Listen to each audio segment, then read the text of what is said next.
Au sommaire de ce journal, la situation des parcs à bétail qui ont enregistré cette année moins de visiteurs. Les raisons évoquées par les clients et vendeurs, la conjoncture économique et le prix élevé des bœufs. Malgré cette situation, les bœufs continuent d'être le centre d'attraction de plusieurs citoyens désireux d'offrir à leur famille de la bonne viande en cette fête de Ramadan. Dans ce journal, nous irons à Ségou où les sages de la cité des Balanzans ont organisé une séance de prière, de bénédiction et de lecture du Saint-Coran au bénéfice des autorités de la transition, des FAMA et de l'AIS. Une occasion de sensibiliser la population sur le fonds de soutien aux projets d'infrastructure et de développement social.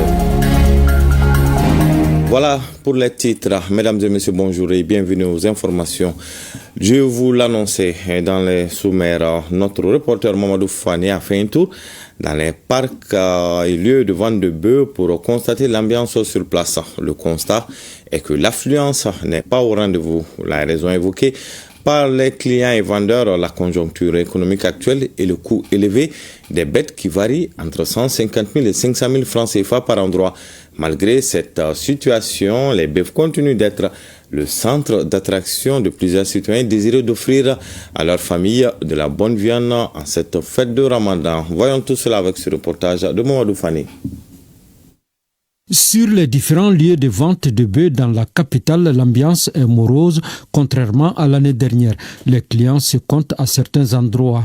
Pourtant, le marché des bétails regorge de plusieurs têtes de bœufs en attente de trouver preneurs, avec des prix variant entre 150 000 francs CFA à plus de 500 000 francs par tête. Les clients ont une large gamme de choix. Le prix des bœufs varie de 200 à 250. Ça c'est la couleur rouge. Et de 250 à 300, ça c'est le jaune. Le vert de 300 à 350. Tous les bœufs ne peuvent pas être égaux. Il y a d'autres qui sont plus grands que les prix donnés. Ceci, on ne peut pas les vendre à 350. Par rapport à l'année dernière, il n'y a pas assez de monde. Bon, les gens viennent petit à petit, quoi. Donc ce n'est pas en abondance comme l'année dernière. Si on essaie de comparer les marchés de cette année par rapport à l'année dernière, donc les marchés sont un peu en bas, quoi. Il y a les prix moyens, les prix bas et les grands prix. Donc chez nous ici, il y en a des bœufs qui varient de 500 jusqu'à 600 et il y en a des bœufs qui varient de 300 jusqu'à 200. Des 200 jusqu'à 150 comme ça. Les clientèles n'est pas aussi satisfaisante par rapport à l'année dernière.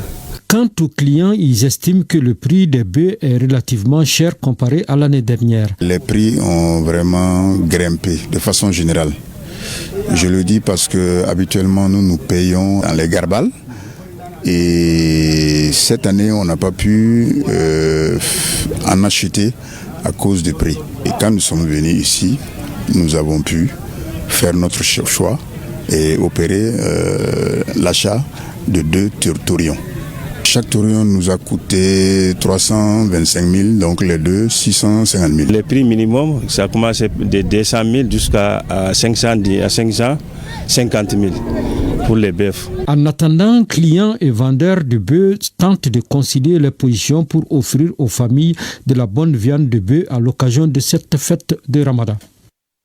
À Kita, la clôture des travaux de l'opération Sungalo Solidarité 2025 a été marquée par la remise justement de bœufs aux familles fondatrices de la ville et à des mosquées.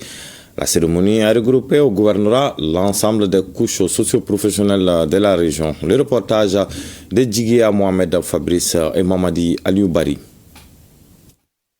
Pour mieux clôturer l'opération Sunkalo Solidarité, les familles fondatrices et les 2 plus grandes mosquées de la région viennent de recevoir de la commission d'organisation avec à sa tête le gouverneur de la région, Sitoro. Les bénéficiaires ont salué ce geste à sa juste valeur et ont formulé des bénédictions pour les plus hautes autorités de la transition.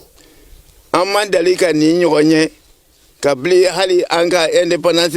n'ai jamais vu depuis notre indépendance et en cette période d'Assimi que nous voyons cette solidarité. Prions beaucoup pour lui, pour que Dieu lui protège dans ce vaste monde.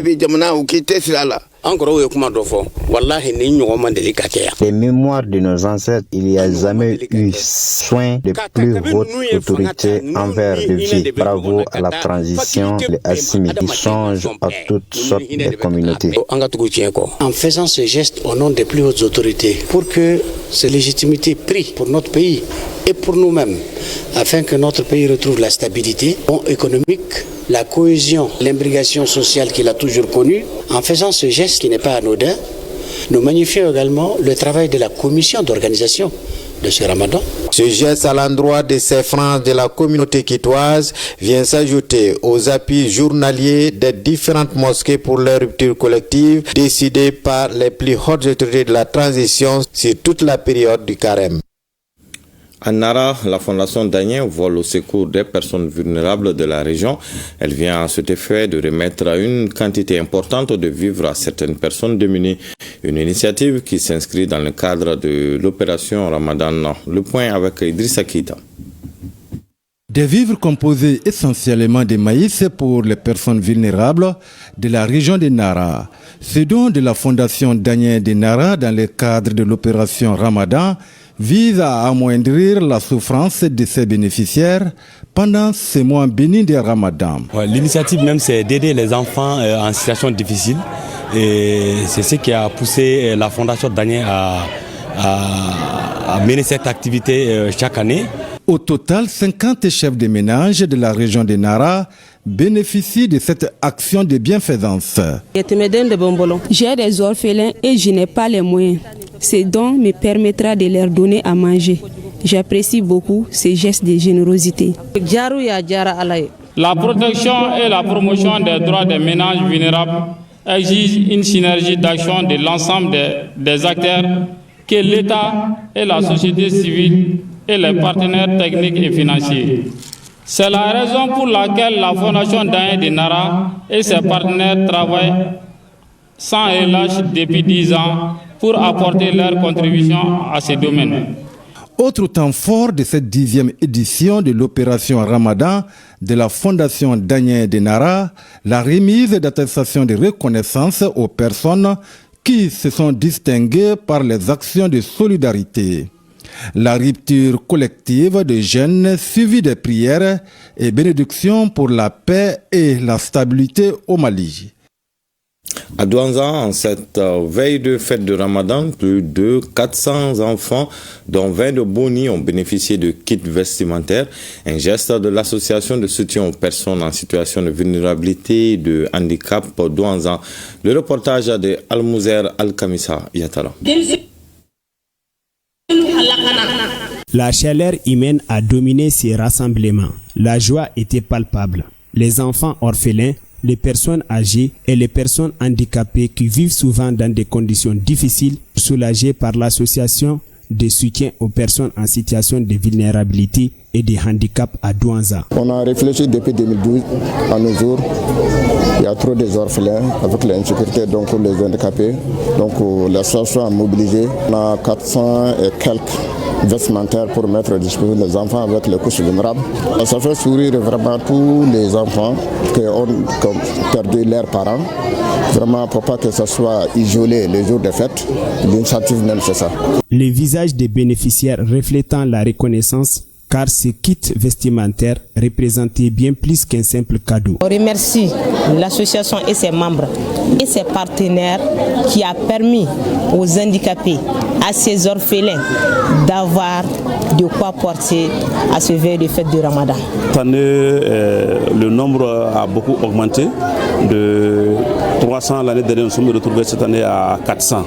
Donc c'est le lieu vraiment de remercier l'ensemble des personnes de bonne volonté, des structures de bonne volonté, vraiment qui ont contribué vraiment à rehausser vraiment le niveau de participation. C'est de continuer vraiment à assister l'association dans ses œuvres de charité. L'association de soutien aux personnes en situation de vulnérabilité et de handicap à Douanza entend promouvoir cette action de solidarité en faveur des couches vulnérables chaque année. Ouvrons à présent une large fenêtre sur les ruptures collectives qui sont de véritables moments de communion. D'abord au Palais de la Culture avec le réseau KIA, le réseau des opérateurs culturels du Mali et le Fonds africain pour la culture qui ont fait œuvre utile à l'endroit des artistes et des opérateurs culturels du pays. Ils ont apporté une aide aux artistes en situation difficile à travers le projet Sunakari qui a sa 12e édition. Cette année, l'aide a touché 130 artistes. Une opération qui s'est soldée par une rupture collective, nous dit Moussa Kamara et Arouna Diara. La solidarité est l'une des valeurs culturelles du Mali. Le réseau KIA vient d'apporter une aide aux artistes en difficulté dans le cadre de son opération Sunakari. Une opération qui est à sa 12e édition. On est à la 12e édition de cette opération. Donc c'est aussi un moment de communion, un moment de rassemblement de l'ensemble des acteurs culturels du Mali et des artistes. C'est un moment où nous allons partager ensemble un repas. Cette opération aussi s'inscrit dans le cadre de l'année de la culture pour vraiment appuyer les acteurs culturels, les artistes courant ce mois béni du Ramadan. L'opération Sunakari du réseau KIA et du Fonds africain pour la culture a concerné cette année 130 artistes. Ces artistes ont été proposés par les fêtières. Tous ceux qui en somme ont un petit moyen, nous les avons écartés du choix à faire. Donc nous avons pris ceux qui sont vraiment dans la précarité, qui sont dans la nécessité. C'est ce qui a donné le chiffre de 40.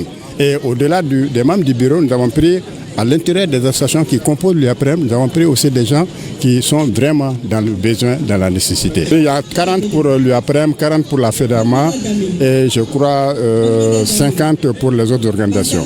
L'opération Sunakari du réseau KIA est un acte de solidarité fortement apprécié par les artistes. À partir du moment où nous sommes dans un mois béni, et puis ça coïncide avec aussi une nuit bénite ou bien un jour béni qui est le jour du Laylatul Qadr.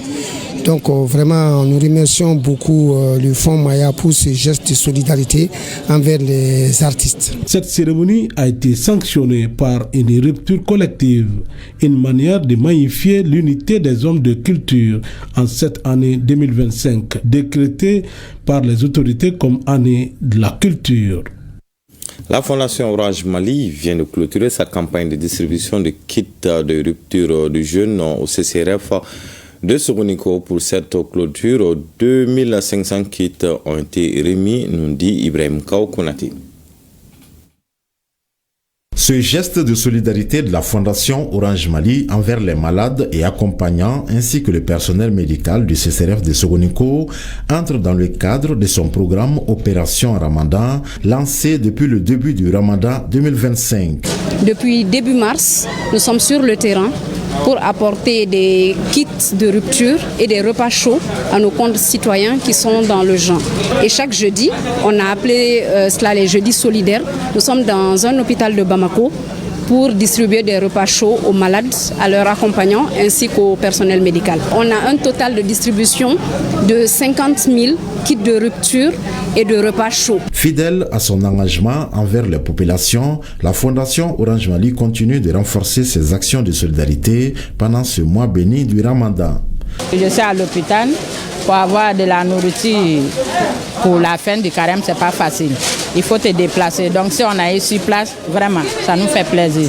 S'il y a des gens qui prennent l'initiative de venir donner une nourriture aux nécessités, je pense que c'est salutaire. Pour faciliter cette opération, de façon volontaire, certains travailleurs d'Orange Mali et les membres de l'association La Voix des Jeunes et Enfants ont pris part à la distribution des repas et kits de rupture aux bénéficiaires. Donc la Fondation, avec nous, on a organisé cette activité socio-humanitaire durant le mois de Ramadan. La Fondation Orange Mali œuvre depuis des années en faveur de l'éducation, de la santé, de la culture, ainsi que le soutien des actions de solidarité aux personnes vulnérables. Rupture collective, cette fois à la direction de la compagnie malienne pour le développement textile CMDT. L'objectif de cette rupture est d'impliquer davantage tous ceux qui ont servi la CMDT à apporter leur touche dans le projet de redorer le blason de l'entreprise. Mohamed Nama Keita était présent à cette rupture collective. Suivons son reportage. Ambiance très conviviale dans la cour de la CMDT en ce 27e jour du Ramadan, jour saint de Laylatul Qadr. Les travailleurs de la compagnie malienne pour le développement des textiles CMDT, anciens PDG et secrétaires généraux ont favorablement répondu présent à l'invitation du directeur général pour un moment de rupture collective, d'information et d'introspection sur les perspectives de l'entreprise. Nous avons voulu initier cette première et inviter l'ensemble des anciens PDG, des anciens directeurs centraux et les présents directeurs centraux à venir se réunir autour de cette rupture du genre pour pouvoir créer une ambiance de cohésion, de construction et de vision commune sur le devenir et partager nos soucis pour le développement de la CMDT. Cette retrouvaille des travailleurs de la CMDT a été une tribune pour les invités d'exprimer leur point de vue sur la santé de la structure. La filière coton au Mali fait vivre au moins 6 millions de personnes. Il n'existe pas d'autres filières qui fassent autant. Et c'est dans toutes les branches de l'économie. Les banques maliennes, il n'existe pas de branche qui fournit plus d'emplois aux banques maliennes que la CMDT. Le secteur des transports, il n'existe pas de branche de l'économie qui donne plus d'emplois au secteur des transports que la CMDT. Je peux les prendre comme ça. La CMDT, c'est l'économie du Mali. Lorsque le coton marche, l'économie du Mali marche. Fleuron de l'économie malienne depuis les années 60, la CMDT doit retrouver ses marques et les patrons de la structure a des idées pour y parvenir. La CMDT est assez névralgique et nous exhortons les autorités à nous apporter le soutien nécessaire pour permettre à la CMDT de sortir de ces difficultés et nous accompagner dans notre vision de modernisation, d'optimisation des processus pour développer la rentabilité et permettre à la CMDT de reverser de la dividende à l'État, qui est l'actionnaire majoritaire. Cette première rupture collective des travailleurs de la compagnie malienne pour le développement des textiles CMDT a terminé sur des notes de satisfaction. L'initiative sera pérennisée, a assuré le président directeur général. Direction la cité des Rails où le conseil régional de la jeunesse de Caille a organisé une rupture collective avec les fidèles de la ville. Le compte-rendu de Kabadjara. Cette rupture collective des jeunes organisée par le Conseil régional de la jeunesse des Cailles grâce au soutien du ministère de la jeunesse et des sports chargé de l'instruction civique et de la construction citoyenne a réuni en ce 27e jour du mois de Ramadan toutes les forces vives des Cailles. Il est très important de rappeler l'objectif de cette rupture dédiée au ministre Kakeme. Parce qu'on parle ici de la citoyenneté et surtout l'engagement patriotique. Et nous, en tant que jeunes, qu'est-ce que nous avons fait pour nos pays et qu'est-ce qu'on peut faire pour nos pays et qu'est-ce que le pays a fait pour nous et comment on doit se donner la main pour relever les défis. Aujourd'hui, nous avons eu cette chance de discuter avec les jeunes les questions de citoyenneté, de civisme, mais d'engagement, surtout les défis que les jeunes aujourd'hui sont confrontés. Mais notre pays, je pense que les échanges ont été fructueux.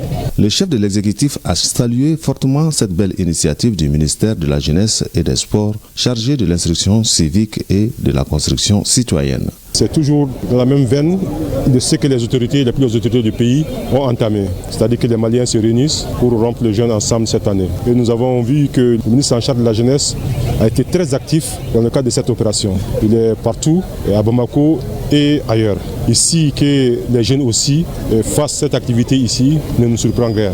Parce que c'est le leadership du ministre de la Jeunesse qui a en tout cas encouragé tout cela. Des prières et des bénédictions ont mis fin à la cérémonie de rupture du Conseil régional de la jeunesse des Cailles. Restons à Caille, cette fois avec l'association des maîtres coraniques de la cité qui vient de tenir une séance de lecture du Saint-Coran, de prière et de bénédiction à la grande mosquée de Caille. Il s'est agi de prier le bon Dieu pour la stabilité au Mali. Le reportage de Brahim Mandao.